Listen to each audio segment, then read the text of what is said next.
Auto Meta Logo Lex.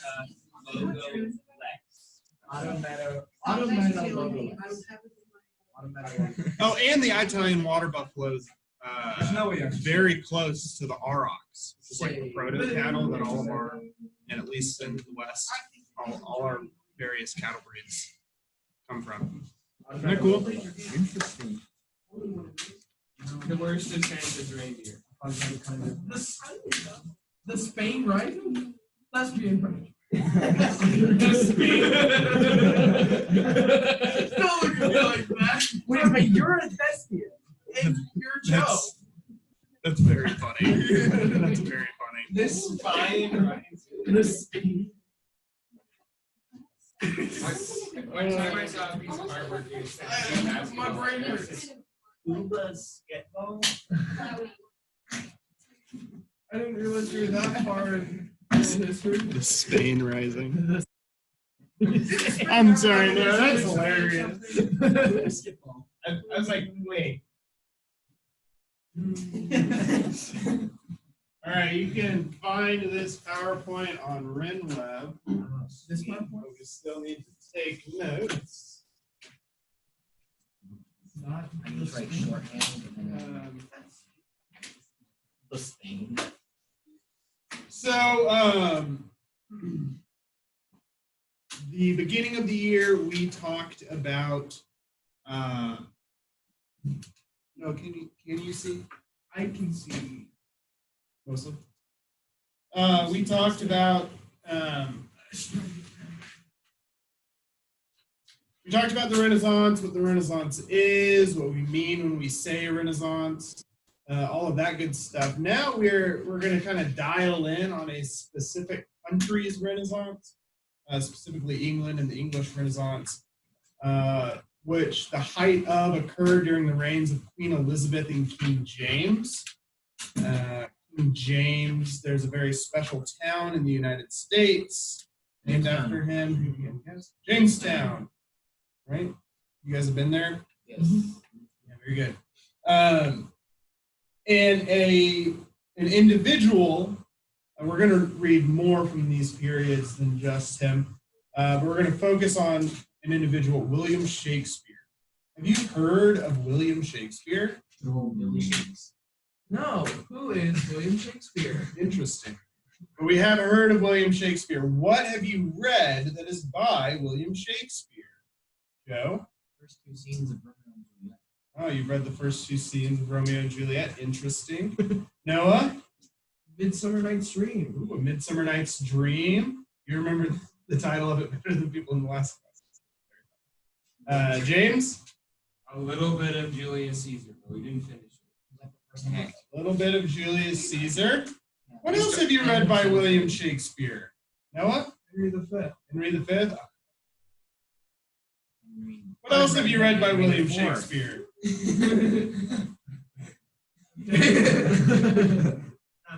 All those songs. Henry IV, parts 1 and 2. No. I like how even Shakespeare has seen.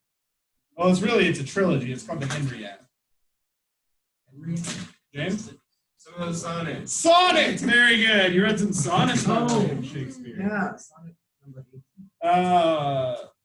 No, you have something else? Romeo and Juliet. Have you read all of it? All of it, yes. Oh, look at you. He's got me Better than beat. the rest. So that's stuff we've read by Shakespeare. What do we know about Shakespeare? I mean, have you heard of it before? Mentioned every now and again. Right. What language did Shakespeare write in? Anyone know? Ethan? English, very good. Which type of English?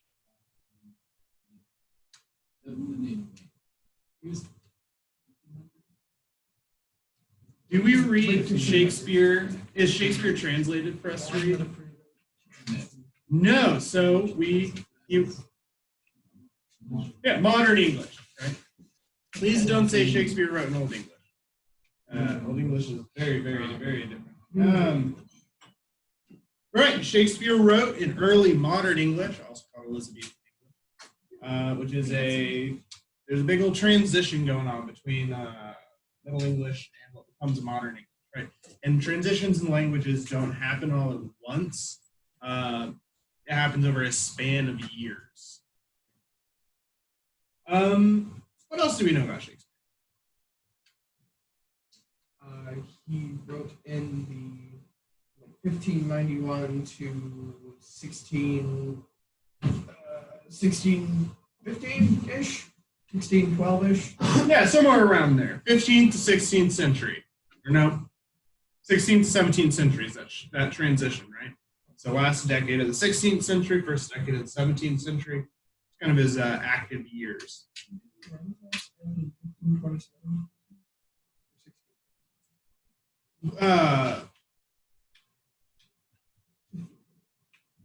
Well, here's an issue. Here, you've identified an issue. The Renaissance occurs at different times in different places. Okay, so the Italian Renaissance ends in 1527 at the sack of Rome. Oh yeah. Second sack of Rome. But that is just when the English Renaissance is starting to spoil up, right? And it's starting to kick off. And the English Renaissance lasts until 1640, right? English Civil War kind of puts a kibosh to the English Renaissance. Wasn't there a fire in London around that time? Probably. Lots of fires. Everything's made out of wood. Great London Fire was like 16 something. Okay. That's all I know. Well, I mean, if you're thinking about it in terms of the arts, so, well, we'll hit on this a little bit more. Well, let's move. So, we're focused on two eras. The Elizabethan era and the Jacobean era. The Elizabethan era is 1558 to 1603. That is the reign of Queen Elizabeth I. The current Queen of England is Queen Elizabeth II. She is the last Tudor monarch. We're going to talk about the Tudors a little bit more. And she had no immediate successor. She never married, never had children. So the state of Virginia in the United States, the Virginia colony was named after Queen Elizabeth. She was the Virgin Queen, right? She never married. Her reign is the height of the English Renaissance. Poetry and theater flourishing. It was the hip thing to do to write poetry. And theater really had not a lot of limits on it. There's some, I mean, there is stuff produced during this period that would be considered edgy today. Which is kind of crazy when you think about how much control she held in other realms of life. So in terms of the arts, especially the written word, the Elizabethan era is a heyday in a lot of ways. But she had very strong controls in the religious realm and in the political realm. She had a massive intelligence service, tons of spies, for reasons we'll talk about in a little bit. And she used that to maintain control.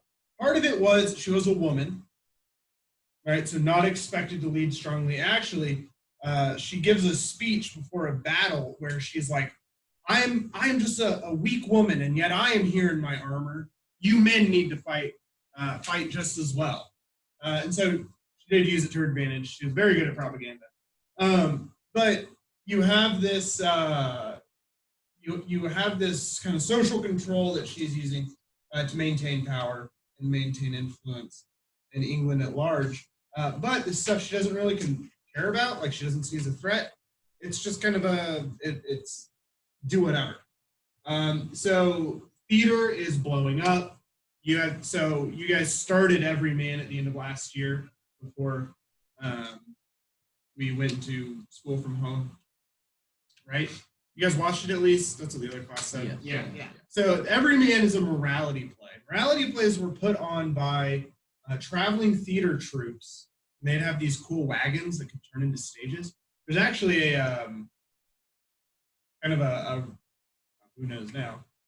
There were people in England that were like trying to recreate these and rebuild these. And there's stuff like there are stories about these theater troops, their wagons being able to do stuff that they can't sort out how they did it. It's really cool.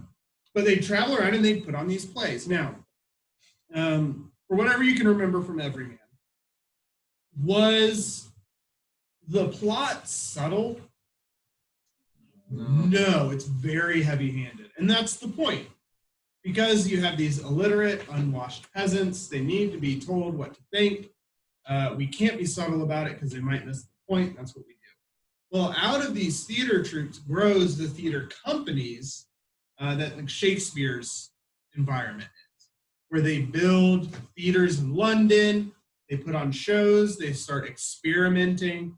So you had kind of the imitating Greek tragedy, right? Your Sophocles and your Aeschyluses and all that good stuff. And you had people that began to experiment within those forms and then break out of those forms and try new things. And so a lot of crazy stuff was going on. Also, the theater was the one place you could dress outside of your station. There were laws in the Elizabethan era to where you couldn't dress above your station. Like, there were clothes that you were allowed to wear, and that was it. Legal to wear other types of clothes. And unless you're in a play and you're playing a queen, well, now you can dress like a queen, right? You can do that in everyday life. So it was much more free. You could do a lot more stuff there. So Elizabeth's family tree, her dad was Henry VIII. Now, what do we know about Henry VIII? He's crazy. He did not like his wives. He Because had, they kept giving birth to women instead of men. sort of, you're on the right track. He had 3 legitimate children and 6 wives.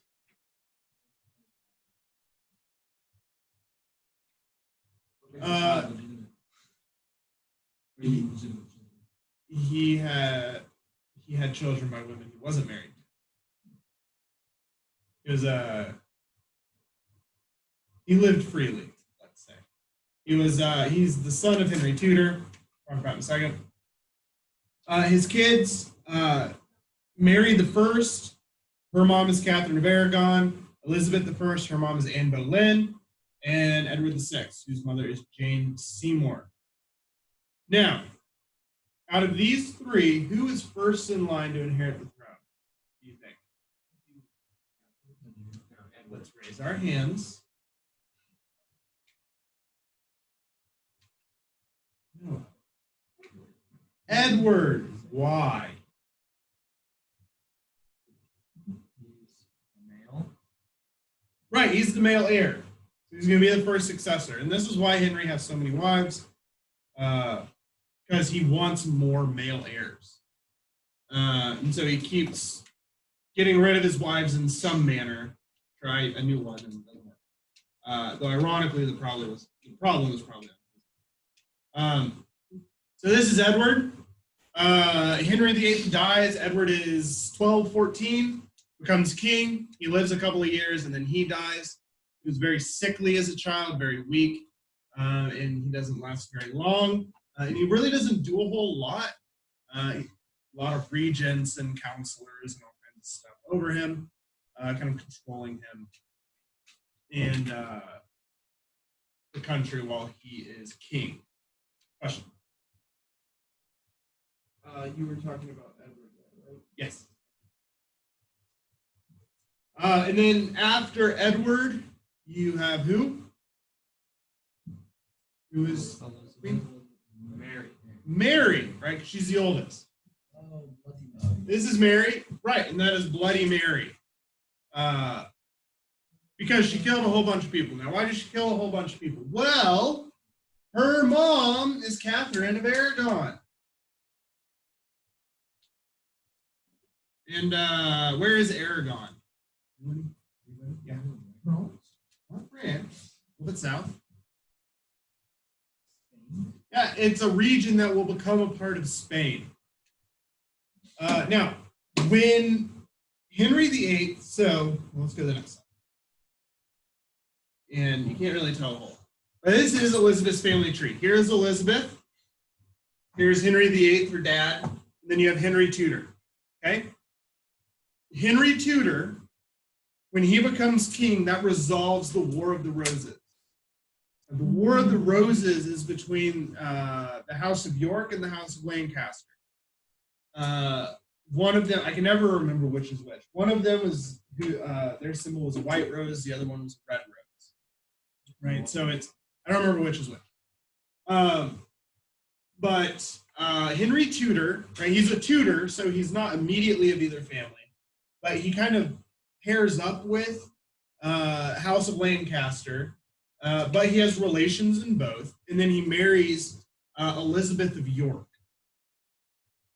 Okay, so you have the houses coming together, married, yay, this war that lasted for 30 years and is super dramatic and has lots of really juicy stories comes to a close. If you think history is boring, read about the War of the Roses. It gets very exciting. So Henry Tudor becomes Henry VII. His son, Henry VIII, becomes king. Henry VIII is a pretty rad dude. He likes to joust. He's big. He's strong. He's handsome for a bit. And he goes and fights in some wars. He kind of gets famous on the world stage. So then his first wife is Catherine of Aragon. Catherine of Aragon is the Pope's cousin. Pretty big deal, right? Well, Henry can't have a kid, or they conceive, have married, can't conceive again. Henry wants more kids. He needs a son. And so he wants the marriage annulled. So he calls up the Pope and says, hey, can you annul my marriage? The Pope's no. Right? Because his cousin doesn't want to do that. Also doesn't want to get pushed around by Henry. Also, no, there's no reason to annul your marriage except because you're being selfish. So what does Henry do? Just making sure. I'm taking my ball and go home. So then that is when Henry VIII breaks away from the Catholic Church, starts the Church of England. Who's the head of the Church of England? The monarch. Now whose permission does Henry need to annul his marriage to Catherine of Aragon? His own. Yeah. Shockingly, he gives it. So he does. Kicks Catherine and Mary out. They go back to Aragon. Catherine, not very happy about this, raises Mary super duper Catholic. Okay, which will come into play here in a minute. Henry is now shopping around for a new wife, but a serving girl has caught his eye in Boleyn, and eventually they have to get married because their relationship becomes so public. They get married, has Elizabeth, and then rumors Anne is stepping out on Henry. So, right, if the wife of the king is cheating on the king, then it's not just infidelity, it's also treason, because it's a crime against the state, as the king is the state. So Anne Boleyn gets her head chopped off. So divorce, beheaded. Jane Seymour, the marriage Jane Seymour, her dad was very wealthy. Henry, because he's a frat boy essentially, always in need of money, marries Jane Seymour, gets a lot of money. Jane Seymour dies in childbirth. And then you have Catherine. What is her last? Catherine Howard. He marries 4 Catherines. Weird. Catherine Howard, kind of same deal, comes from a wealthy family, doesn't work out, quietly divorces. Anna Cleves, second to last wife, same deal as Anne Boleyn. Rumors that she is stepping out on him, so gets a shave with the National Razor. And then last wife is Catherine Parr. Catherine Parr, still alive when he dies, so she's kind of the Queen Regent. Or not Queen Regent, Queen Dowager. What would it be? Something like that. She'd be the Dowager. And she's essentially, her deal with her 3 stepkids is like, I am not going to make trouble. I'm just going to go away. Just give me a nice house and everything will be okay. So that's what she does. Henry dies. Edward becomes king. Edward dies a couple years later. Mary is the rightful monarch. So they get a hold. Parliament gets a hold of her. She comes back. Now, here's the deal: England, religiously, is under the Church of England. Mary does not like that very much. So, what does she want? So, not only is her issue the fact that she wants to bring England back under the auspices of the Roman Church, but why was the Church of England started? For an annulment of marriage. Between The king and her cousin. parents. Yeah. The Church of England is a symbol of her dad's disdain for her mom and her. Because Mary wasn't worth enough to Henry to stay married. Ouch. That's, what time is it? Yes. And an annulment would have said that she was illegitimate. Yes, that. And at that time, that meant, well, she never would have been able to marry anyone. So Mary is understandably not a big fan. So she goes about trying to bring England back under the auspices of the Roman Church, but a lot of the English clergy are like, we like all this. England had, since England was evangelized, had a really kind of a fraught relationship with the authority from Rome, because England's kind of far away, they're an island, they kind of want to do their own thing. Always at war with France. France being a representative of Europe as a whole. Rome is in Europe. Whole 9 yards.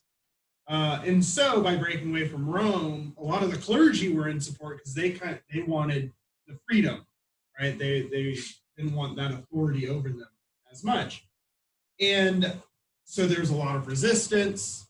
So Mary had a lot of people beheaded, hence Bloody Mary. Now Mary dies. Elizabeth comes to the throne. Elizabeth, raised in England, brings back the Church of England, but there were also a lot of people that really liked England being Catholic. So Elizabeth had to chop off a lot of heads. Ironically enough, Elizabeth probably killed roughly the same number of people as Mary. She's not called Bloody Elizabeth. Probably because she won. Also, Bloody Mary is easier to say. So, And the dream. that is correct. Yes, Max. Question. You have your hand up? So, questions? Okay. I had this one. I'm gonna need to leave around 2:45. Good. Class will be over. Right? Will it? Okay. I It don't know. will what no this longer is. be my responsibility. Just walk out. So, aspects of the Elizabethan era: patriotism and nationalism. So, because with Elizabeth, it's, she really wants to, there are a lot of other things going on. So you are reestablishing a national church. Also, relations of so Mary and Elizabeth are half sisters. So cousins on her mom's side of Mary are trying to get into England in support of the Catholic elements in England. This is where you have the Spanish Armada and the defeat of the Spanish Armada, because you have a big storm and it sinks all their boats because their ships weren't designed for the English Channel. And you also have the Reformation going on. So you have England pairing with Protestant princes in Germany and in the Netherlands against Spanish government, French government, Italian government, though there's really no Italian government, but Italian city-states. So this idea of Englishness becomes very large, because now it is important. Now, not only are you identifying as English in terms of your nationality, but also your religion, also your language. All of these, being English became a very big deal. There's a lot of patriotism and nationalism. Also humanism, which we talked about, so this idea of looking at humans, Protestant Reformation, classicism, and new discoveries. So the defeat of the Spanish Armada leaves England as the sole sea power in the world. And this leads to naval dominance by England until World War I. Okay? It's England all the way. And this is how you get the empire. The British Empire really grows out of the reign of Queen Elizabeth. This is the first wave of colonization, colonies in the New World, colonies in Africa, the Americas. Yeah, we're going to get to us, don't worry. Right, and so this is the birth of empire.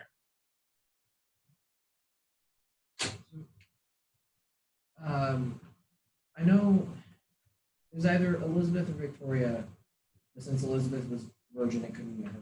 One of the queens married off all of her children to other leaders throughout Europe. Is that Victoria? I can't say for certain. I don't know.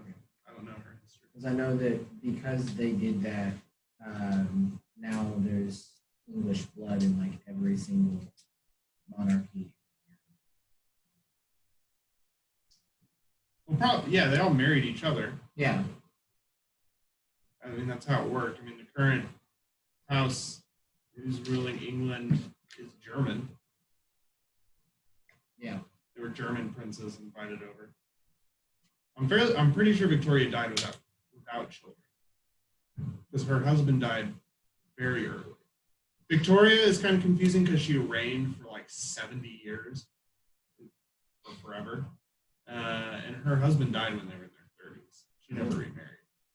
That's why when you think of Victorian era, you think of like black suits and really drab because they were in mourning. Because Queen Victoria was in mourning for the rest of her life. And so everyone copied her. Like before the early Victorian era, clothes, super fancy, super pretty, super colorful. Yeah. I'm fairly certain Victoria never had. Who was it? I don't know. Jacobean era, 1603 to 1625. Elizabeth dies 1603. A couple months, she's very sick. She knows she is dying.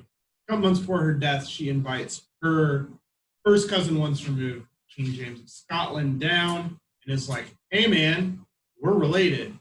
You want to be my heir? James is like, yeah, totes. So, in terms of literature, it's seen as a continuation of the Elizabethan era. Because James really didn't change a whole lot in regard to that. He's a bit more hands-on in his patronage. He fancied himself a scholar and an intellectual. He wrote a book on witchcraft, which is why there are witches in Macbeth. And he's an entertaining guy. He's kind of a dork. But he was James VI of Scotland. He became king in 1567. 9 months after he was born. And he's James I of England and Ireland, 1603. So this is kind of the first, this is where the justification for the United Kingdom comes in, right, from James. Also sponsored the King James Bible. That's why it's the King James Bible. Also, why we have the name James is in the Bible? Because good old King Jimmy decided the Greek name Jacobus, the English translation of that is James. That's why it's the Jacobean era. Because he wanted his name in the Bible. I guess when you're king and you're sponsoring the translation. He's the son of Mary, Queen of Scots, great-grandson of Henry VII. So closely related enough to not make it a big deal that he became king. And he was Shakespeare's patron for the second half of his career. So from 1603 to 1610, Shakespeare was a member of the King's Men, theater company sponsored by the king. Now, this is a fun story. I'll try and tell it quickly. Why was James crowned King of Scotland at 9 months old? Well, his mom, Mary, Queen of Scots, grew up in France. Growing up in France, she was raised what? Catholic. Well, Scotland is not Catholic. Scotland is Presbyterian.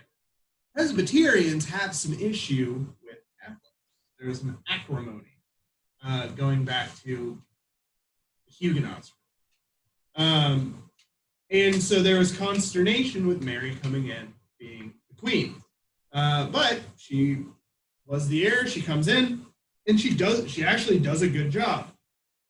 She's kind. She does good works for the people. She listens to her counselors, and she becomes quite popular as queen. And then one morning, Scotland wakes up and discovers a man shot to death on her front lawn. What happened? Well, the rumor was Mary's husband discovered this man in her chambers, chased him out of the house, and shot him to death. Scandalous, right? Very scandalous. Is this scandalous? Yes. Yes. So, what needs to happen? Well, you have a full Scot, heir to the throne, Mary, popular but not on stable ground. Now, lots of drama.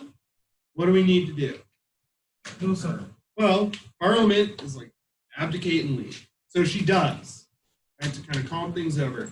She abdicates her throne, goes to London, where her cousin Elizabeth is, and she's like, "Hey, cuz, can I live here?" And Elizabeth, being nice, says yes. And James is crowned King of Scotland. Now, because of this, he is raised full Scottish, and he's raised Presbyterian, which makes the transition to him being the King of England much easier. And he fully embraces his role as King of England. He becomes the King of England first. Now with Mary in London, that gives room for the Catholics remaining in England someone to rally around, especially those that want to return England to the Catholic Church. Because there was this group of revolutionaries, essentially, that wanted to overthrow the Protestant monarch and install a Catholic monarch, return to Catholicism, right? Well, now you have a Catholic monarch just sitting in London. Let's put her on the throne, right? And so you have numerous attempts on Elizabeth's life, numerous attempted coups, and Mary is involved in almost none of them. She is involved in some, but she's involved in almost none of them, but they are being done in her name. Eventually, Elizabeth imprisons her in the Tower of London, just trying to stop to this. Nothing is working. So eventually, to stop these attempted coups, Elizabeth has Mary executed. Which is, shows some of the realities of being in power like this. You have to make hard decisions. But James doesn't really know his mom. And so when Elizabeth asks him to become king, he says yes. She dies. He comes down and is coronated. Everyone lives happily ever after. Until his son, Charles, gets his head cut off. Now, in this period, you have William Shakespeare, good old Billy Shakes. He is the national poet of England, the greatest poet of England, called the Bard of Avon. He was born in a town, Stratford-upon-Avon. Avon is a river. Stratford's the town. His father was a prominent town official. Right? At one point, he was like the head of the city council. He was the local sheriff. He was a judge. He was just a politician, local politician who's kind of big in local politics. He's also a businessman. And because of that, Shakespeare was able, as a child, was able to attend the local day school in the town, where he received an education pretty similar to what you guys get here at Cair Paravel. It is pretty focused in on literature and grammar and all that good stuff. There he is, pretty rad dude. Balding.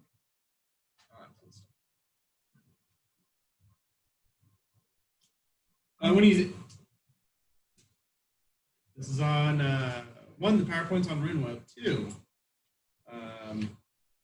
Remember, you don't write down everything that's on the slide. You write down the important bits.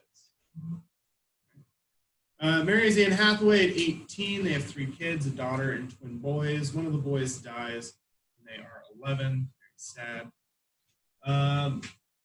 From 1585 to 1592, we don't really know what he's up to. Right? There is documentation about him from the school he goes to, getting married, tax records, all that stuff. Really, all we know is in 1591, he moves to London and becomes an actor. He joins the Lord Chamberlain's Men, which later become the King's Men. And then after 20 years, he retires, moves back to Stratford, and lives life in and he dies in 1660.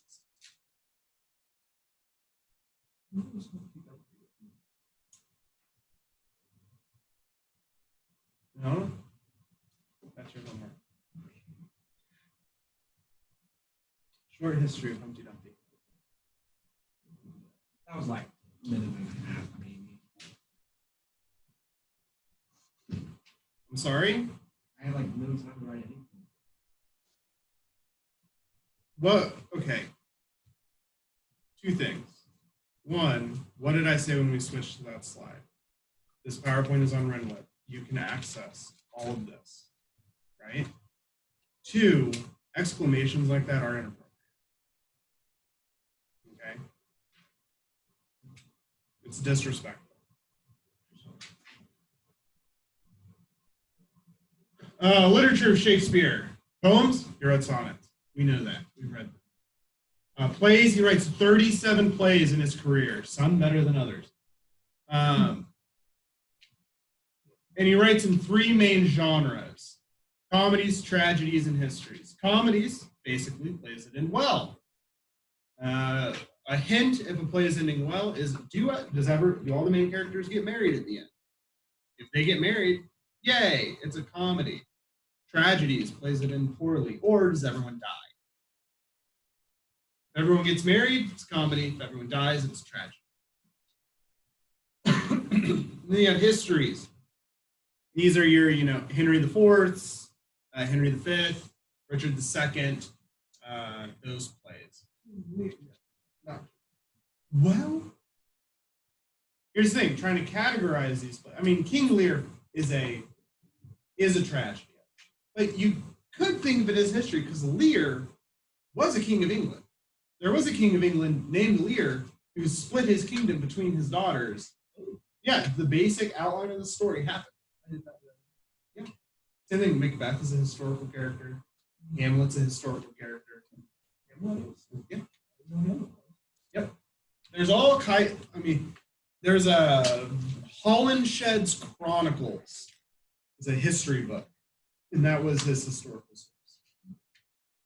That's what he used. It was a very popular history book. It's said he invented over 1,700 of our common words. But really, we can say invented, that works for our purposes, but it is more like he's the first one to write it down.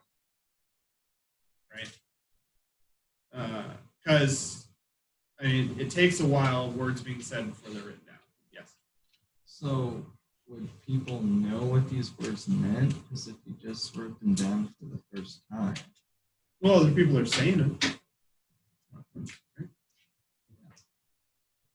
But did he actually invent, come up with any of those words? Or? Some he did. We know because people comment, and the critics at the time in their reviews would comment on, oh, we heard this word, it's a pretty good word. What are some examples of the words he invented? Like hipster Really? or invented. Sassy? Assassin. Oh, okay. What did you say, Lauren? Oh, I didn't say anything. I heard you say something. Oh, I didn't say anything. Are you sure? Yeah, I just said something stupid that I shouldn't have So said. you did say something. Yeah. So what did you say? I just said shamboozled. I don't know why. I'm sorry. Okay. Maybe Shakespeare used that one somewhere. I don't know. Confidence. So all the theater companies had their own theater. Shakespeare's was the Globe. It was originally built for Lord Chamberlain's men and King's men. Though when they were the King's men, they would put on a show in Buckingham Palace first, and then they would put it on here. Right, so it was kind of like the king gets to see it first. No spoilers. Yes, no spoilers for the king. Though he had a bad habit of falling asleep. Like, Yes. Very noisy and smelly, right? There's no artificial lighting, so daytime shows. They do one in the morning, one in the afternoon. Rain or shine. A dirt floor. So these are the cheap seats. Pay a penny, get in, stand there, and heckle the actors because you're right there. Also dangerous because who knows when one of their swords, as they sword fight on stage, is going to break and it's going to go flying into the crowd and get you in the eye. Who knows? Very exciting. Also, kind of a lot like WWE, a lot of crowd participation down there. Like I said, heckling, right? The poor unwashed masses. Heckling, rude words, drunk, all that stuff. My favorite is there's no public outlet, and so they pass chamber pots down the road, and you just drop trowel and leave yourself right there. Well, what might they do with a full chamber pot if they were displeased by what Heckling. you And then as you go up the rows, the seats get more expensive. Why?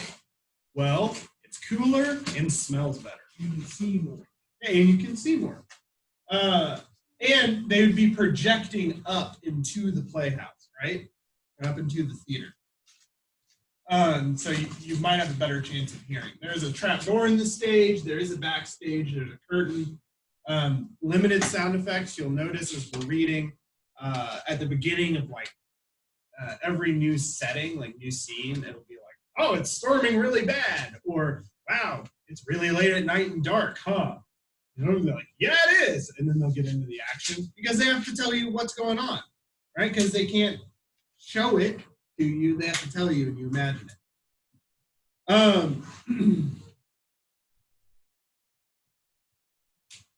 So a good time, very popular. I mean, this is mass entertainment. And I mean, you do pretty well. If you put on good shows, if you have good actors, you can do really well. No women on stage. All the female parts were played by 13, 14-year-old boys, where their voices changed. And so you had, you had all of that. Got all of those considerations. So you can have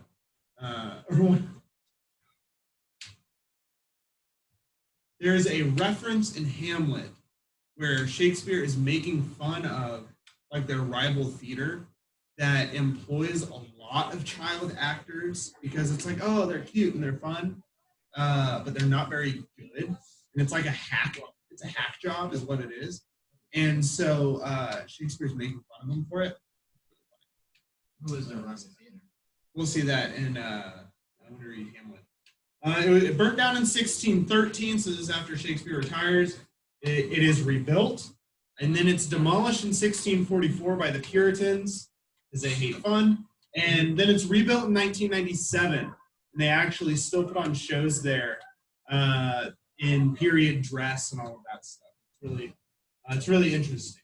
They try and recreate it as much as they can. That would be super. I think it was. That'd be super cool. So who's making all that noise? Sophomores. I'm leaving all the sophomores. We can give them attention. Questions?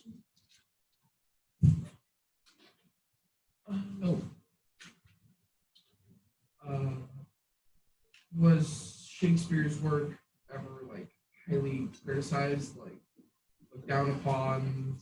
He's got some contemporaries that thought he wasn't as hot as other people did. Okay. Yeah, there's some pretty harsh reviews of him. But he was also, I mean, the first folio was published in 1624. It was a collection of, it was like 3 of his plays collected, printed together. Because what had to happen was there was never a full script. It was each actor would get just their lines. And then, so if you wanted to put it together and publish it, you had to find a copy of each of those. Or what some people would do is they would go see the show and just write it down as it's going. Well, people talk faster than other people can write, especially using a quill. And so you have to see it a couple times, or you're just like, I think this was right, and you're writing it down. So there is a way to do textual criticism of Shakespeare's plays. Like there's a scene in Macbeth that people think, oh, Shakespeare probably didn't write this. It was probably added later to kind of clear some things up that Shakespeare probably left unintentional. And yeah, it's really, so you have those problems going on. But no, but just remember, rest, Shakespeare was Shakespeare. The painting that was up there is painting of Shakespeare. Shakespeare wasn't a woman. Shakespeare wasn't Francis Bacon. Shakespeare was Shakespeare. Okay? Shakespeare wasn't Elizabeth. No, shockingly. Shakespeare was Shakespeare. Okay? Did he act in his own plays? Oh, yeah. At least at first. I mean, it could be like Kenneth Branagh, where he has to be the lead in everything he makes. Not every. It's true, not in 4. His latest father, Artemis Fowl, he wasn't a big part. I have not seen that. It's not good. You probably shouldn't. I will not. Unless you want a bad movie to watch. I do not. It's not a bad movie you watch because it's a bad movie. It's like in that lowest part. Or it's not so bad that you would watch it ironically. It's not like Avatar.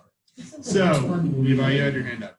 What was your question? I was just gonna ask, when they rebuilt it in 1997, they rebuilt it like how it was originally built, or at least try to. Yeah, we can look at a picture real quick. While I am doing this, I'm going to